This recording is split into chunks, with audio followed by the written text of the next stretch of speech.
अच्छा जी, अस्सलाम वालेकुम।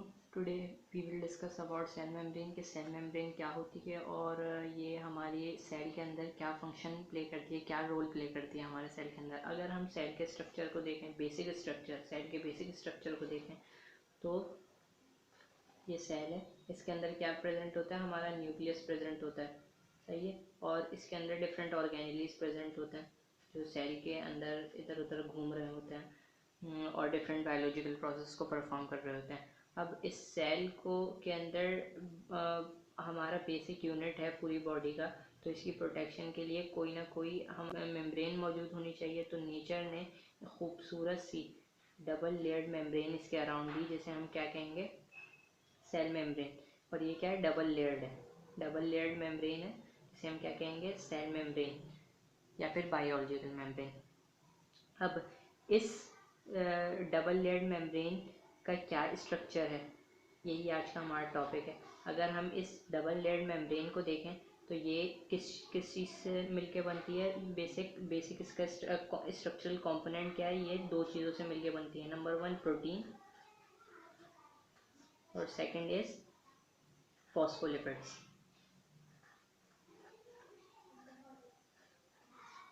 अगर हम फॉस्फोलिपिड्स की बात करें तो नाम से ही जाहिर हो रहा है कि कॉम्प्लेक्स है। नंबर वन इज फॉस्फेट और second is lipids.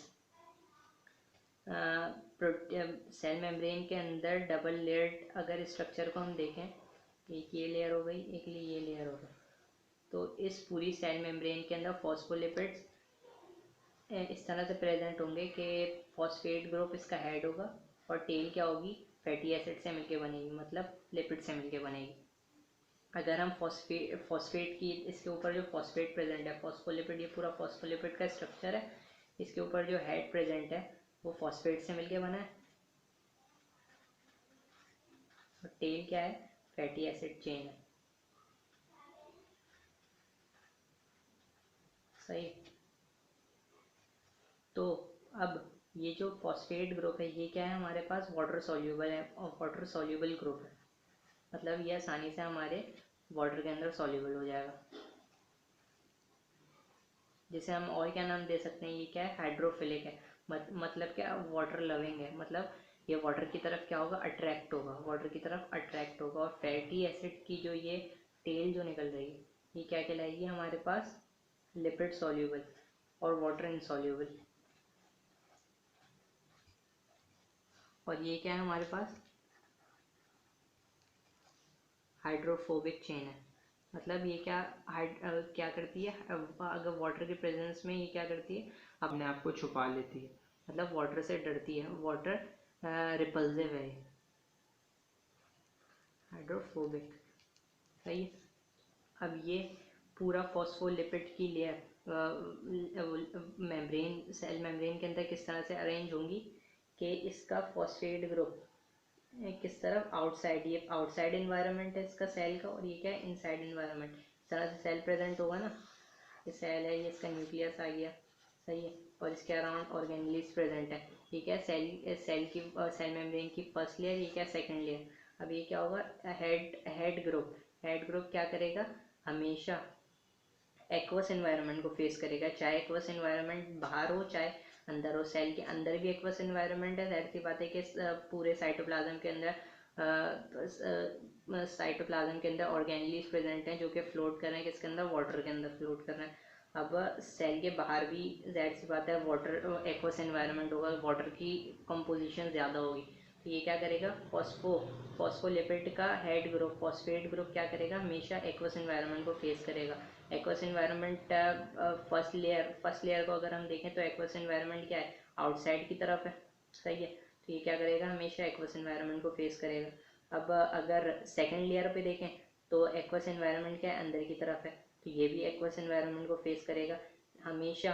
Fatty acid की लेयर क्या करेगी, वाटर की प्रेजेंस में अपने आप को क्या कर रही है, छुपा रही है ना, इधर भी फॉस्फेट प्रेजेंट है, इधर भी फॉस्फेट प्रेजेंट है, तो इन दोनों फॉस्फेट के बीच में क्या किया इन्होंने, फैटी एसिड चेन ने अपने आप को छुपा लिया।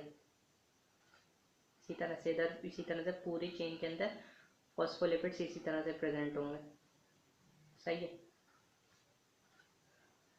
अब इन फॉस्फोलिपिड मॉलिक्यूल से क्या होगा, फॉस्फोलिपिड मॉलिक्यूल से स्मॉल मॉलिक्यूल्स क्या करेंगे, आसानी से पास कर जाएंगे। मतलब फॉस्फोलिपिड्स के ज़रिए स्मॉल मॉलिक्यूल्स और वाटर वो कहते हैं लिपिड सॉल्युबल मॉलिक्यूल्स क्या करेंगे, आसानी से पास कर जाएंगे। अगर स्मॉल मॉलिक्यूल आएगा तो क्या कहते हैं, इसके बीच में इतनी जगह होगी कि ये क्या कहते हैं, इससे आसानी से पास होकर सेल के अंदर इंटर हो जाए या फिर सेल से आसानी से बाहर चले जाएं।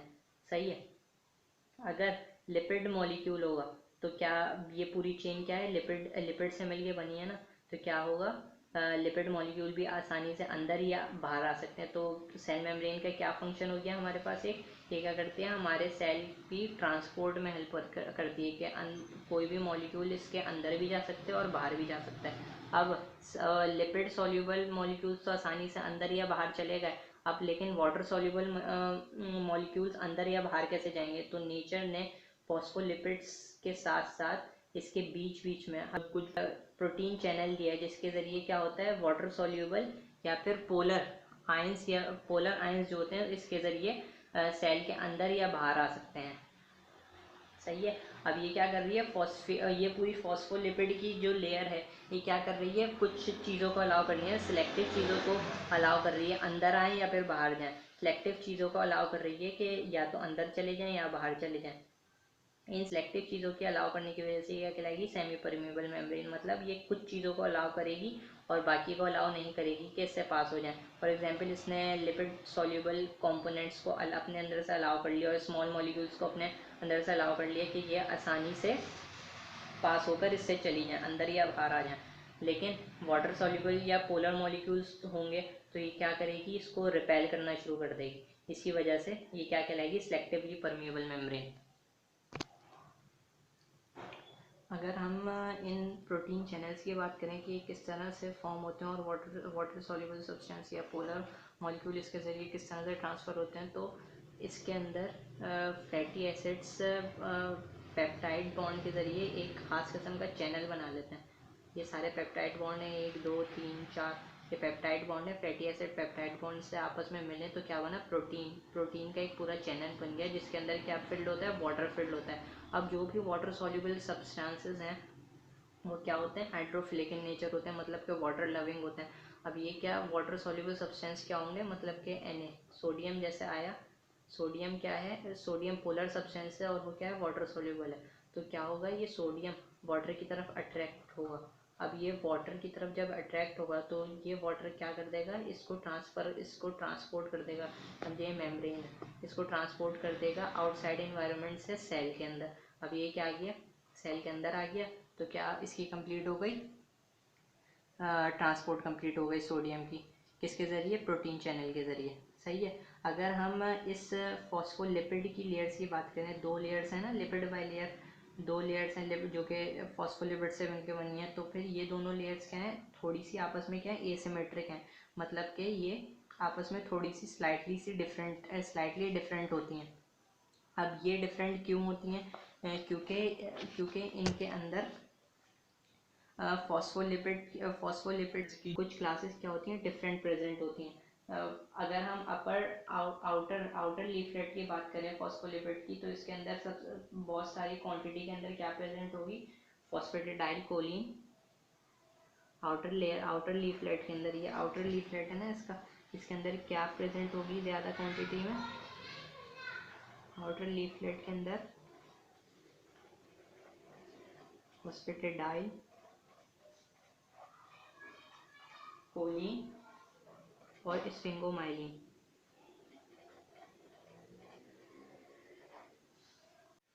अगर हम प्लाज्मा मेम्ब्रेन की इनर लीफलेट की बात करें, तो इसके अंदर फॉस्फोलिपिड्स के अंदर सबसे ज़्यादा कंपोजिशन किसकी होगी, सबसे पहले आएगा फॉस्फेटिडाइल इथेनोलामाइड, फॉस्फेटिडाइल इथेनोलामाइड सबसे पहले आएगा फॉस्फेटिडाइल इथेनोलामाइड। और सेकंड पर किसकी कंपोजिशन ज़्यादा होगी, फॉस्फेटिडाइल सेरीन की।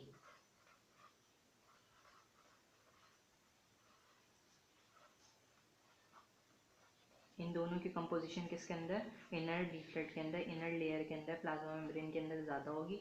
और ये दोनों फॉस्फेटिडाइल फॉस्फेटिडाइल कोलिन और स्फिंगोमाइलिन, ये आउटर लीफलेट में सबसे ज़्यादा क्वांटिटी के अंदर प्रेजेंट होंगे।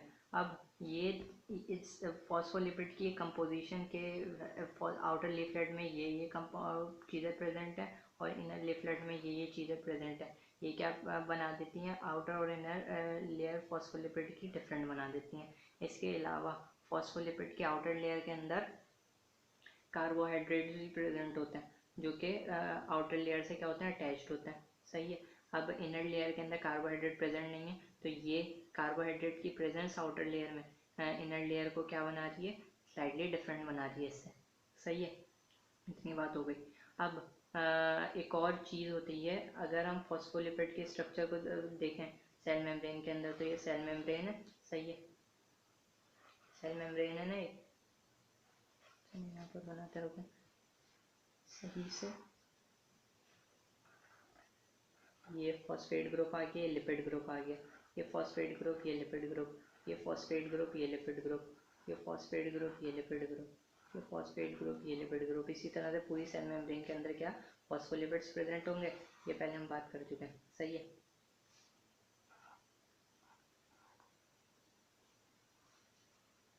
अब सेकंड मेम्ब्रेन के अंदर, सेकंड आउटर इनर मेम्ब्रेन के अंदर भी इसी तरह से प्रेजेंट होंगे फॉस्फोलिपिड्स, फॉस्फोलिपिड्स, फॉस्फोलिपिड्स। सही है। अब इन फॉस्फोलिपिड्स के बीच में कहीं कहीं क्या प्रेजेंट होंगे, कोलेस्ट्रॉल के कुछ मॉलिक्यूल्स भी प्रेजेंट होंगे।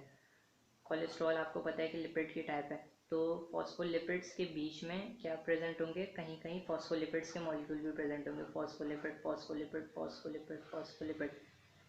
सही है। अब कहते हैं इन इस पूरी प्लाज्मा मेम्ब्रेन की एक प्रॉपर्टी है कि ये किस तरह से एक्ट करती है, फ्लूइड मोजाइक मॉडल की तरह एक्ट करती है। फ्लूइड मोजाइक मॉडल क्या है, जैसे कि अगर हम इस तरह से फॉस्फोलिपिड की लेयर, अगर हम इसके स्ट्रक्चर को देखें प्लाज्मा मेम्ब्रेन के, तो इस तरह से अरेंज होंगे कि जैसे फ्लूइड के अंदर, किसी भी एक फ्लूइड के अंदर बीच में क्या प्रेजेंट है, आइसबर्ग का मॉलिक्यूल प्रेजेंट है। जैसे आइस का एक पीस पानी के अंदर फ्लोट कर रहा होता है, इस तरह से प्लाज्मा मेम्ब्रेन का स्ट्रक्चर नज़र आ रहा होता है। अब फॉस्फोलिपिड जो ये फ्लूइड की तरह पूरे पूरे प्लाज्मा मेम्ब्रेन के अंदर घूम रहे हैं, इधर से उधर फ्लूइड की तरह घूम रहे हैं। सही है। और एक रिज स्ट्रक्चर जो प्रेजेंट है, इसकी क्या वजह है, अगर हम इसको देखें तो इसकी वजह क्या होती है, हमारे पास कोलेस्ट्रॉल के मॉलिक्यूल्स होते हैं।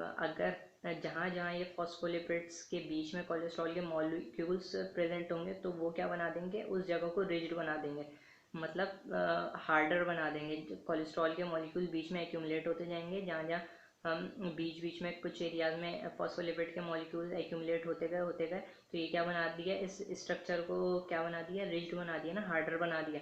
तो ये क्या बना लेंगे, इस तरह से आइसबर्ग्स का मॉलिक्यूल बना लेंगे, आइसबर्ग की तरह एक स्ट्रक्चर बना लेंगे कि जैसे लगेगा यहाँ पर कोई हार्ड सी चीज़ फ्लोट कर रही है फ्लूइड के अंदर। सही है, इतनी बात भी हो गई। अब ये फ्लूइडिटी, ये जो फ्लोट कर रही होगी फॉस्फोलिपिड के मॉलिक्यूल, ये फ्लूइडिटी किस पर डिपेंड करती है, ये फ्लूइडिटी तीन चार चीज़ों पर डिपेंड करती है। उसमें सबसे फर्स्ट नंबर पे क्या आता है, टेम्परेचर। अगर टेम्परेचर ज़्यादा होगा, टेम्परेचर अगर हम किसी भी फ्लूइड का बढ़ाते हैं, तो क्या होगा, उनकी वो मॉलिक्यूल्स आपस में क्या करेंगे, दूर दूर जाना शुरू कर देंगे। जिसकी वजह से अगर मॉलिक्यूल्स दूर दूर जाना शुरू हो गए, तो वो उनके लिए, उन फॉस्फोलिपिड्स के मॉलिक्यूल्स के लिए वो उसके अंदर फ्लो करना आसान हो जाएगा ना। तो टेम्परेचर बढ़ाने से क्या होगा, हमारी फ्लूइडिटी बढ़ जाएगी। किसकी फ्लूइडिटी बढ़ जाएगी, फॉस्फोलिपिड की फ्लूइडिटी बढ़ जाएगी। सही है, ये बात हो गई। अब सेकंड किस चीज़ पर फ्लूइडिटी डिपेंड करती है, वो डिपेंड करती है कोलेस्ट्रॉल के लेवल पर, जो कि प्रेजेंट है फॉस्फोलिपिड की मेम्ब्रेन के अंदर। अगर कोलेस्ट्रॉल का लेवल बहुत ज़्यादा बढ़ता जाएगा फॉस्फोलिपिड की मेम्ब्रेन के अंदर, तो वो क्या करेगा, पूरे एरिया के अंदर एक्यूमुलेट होना शुरू हो जाएगा, फॉस्फोलिपिड पूरी मेम्ब्रेन के अंदर एक्यूमुलेट होना शुरू हो जाएंगे, जिसकी वजह से उनको स्पेस ही नहीं मिल पाएगी फ्लो करने के लिए फॉस्फोलिपिड्स के मॉलिक्यूल को।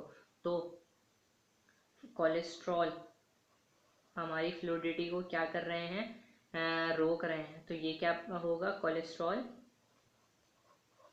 इन्वर्सली प्रोपोर्शनल है किसके, फ्लूइडिटी के। सही है। अब थर्ड क्या चीज़ है, थर्ड ये है कि सेचुरेशन को समझने के लिए हमें क्या करना पड़ेगा, एक बात समझनी पड़ेगी। सैचुरेटेड कंपाउंड्स कौन से कंपाउंड होते हैं और अनसेचुरेटेड कंपाउंड्स कौन से कंपाउंड होते हैं। अगर फॉस्फोलिपिड के अंदर जो फैटी एसिड प्रेजेंट है उसके अंदर डबल बॉन्ड प्रेजेंट हो तो वो क्या कहलाएगा, अनसेचुरेटेड कंपाउंड। सही है, अनसेचुरेटेड कंपाउंड। अगर फॉस्फोलिपिड के फैटी एसिड के अंदर सिंगल बॉन्ड प्रेजेंट है तो वो क्या कहलाएगा, सैचुरेटेड कंपाउंड। सही है, अब ये बात समझ में आ गई। अब फॉस्फोलिपिड, ये फॉस्फोलिपिड का स्ट्रक्चर है, सही है। अगर सिंगल बॉन्ड इसके अंदर प्रेजेंट होगा ना, ये देखें दो को कंपेयर करते हैं, एक ये आ गया, सही है, और एक ये आ गया। अगर फॉस्फोलिपिड के अंदर सिंगल बॉन्ड मतलब सैचुरेटेड कंपाउंड होगा तो वो क्या करेगा, उसकी जो टेल पार्ट है फैटी एसिड की ये जो टेल पार्ट है, सही है, ये क्या होगी, बिल्कुल स्ट्रेट हो गई। सही है, बिल्कुल स्ट्रेट हो गई। और अगर फॉस्फोलिपिड के फैटी एसिड के अंदर अनसैचुरेटेड कंपाउंड होंगे तो वो क्या होगा, उसकी टेल के अंदर थोड़ा सा किंक आ जाएगा, थोड़ी सी टिल्ड हो जाएगी उसकी टेल। सही है, अब इधर देखें, फॉर एग्जांपल ये प्लाज्मा मेम्ब्रेन है, इधर ये फॉस्फोलिपिड के मॉलिक्यूल्स प्रेजेंट है। सही है। अब अगर इधर फॉस्फोलिपिड्स के मॉलिक्यूल के अंदर ये सैचुरेटेड फॉस्फोलिपिड है, सही है, और ये क्या अनसैचुरेटेड फॉस्फोलिपिड है, क्योंकि इसके अंदर क्या आई हुई, थोड़ी सी टिल्डेशन आई हुई, थोड़ी सी किंक आई हुई इसके अंदर। तो फिर इसके अंदर क्या होगा, अब सैचुरेटेड कंपाउंड के अंदर क्या है, स्ट्रेट लंबी सी चेन है। अब तो अगर लंबी सी चेन इधर भी प्रेजेंट होगी और इधर भी प्रेजेंट होगी तो ये क्या करेंगे, आपस में एक दूसरे से टकराएंगे और आपस में एक दूसरे की फ्लूइड अपोज करेंगे कि वो कहते हैं वो इजीली फ्लो हो जाए। सही है। अब इधर देखें, अगर अनसेचुरेटेड कंपाउंड के अंदर ये इधर अगर थोड़ा सा इनकी टेल के अंदर टर्न आ गया तो सेकंड इसके सामने वाली इनर लेयर में जो फॉस्फोलिपिड है उसको जगह मिल जाएगी ना, कि वो कहते हैं आराम से जगह उस जगह में ऑक्यूपाई कर ले अपने पूरे स्ट्रक्चर को। तो इससे क्या होगा, आसानी से ऊपर वाली लेयर के फॉस्फोलिपिड और नीचे वाली लेयर के इनर लेयर के फॉस्फोलिपिड दोनों आराम से क्या कर सकेंगे, फ्लो कर सकेंगे। तो इसका मतलब क्या हुआ, अगर सैचुरेटेड फैटी एसिड ज़्यादा प्रेजेंट होंगे उस फॉस्फोलिपिड उस पूरी मेम्ब्रेन के अंदर तो वो क्या करेंगे, फ्लूइडिटी को अपोज करेंगे, मतलब saturation is inversely proportional to fluidity और vice versa. If you have any query so you can easily ask me. अल्लाह हाफिज़।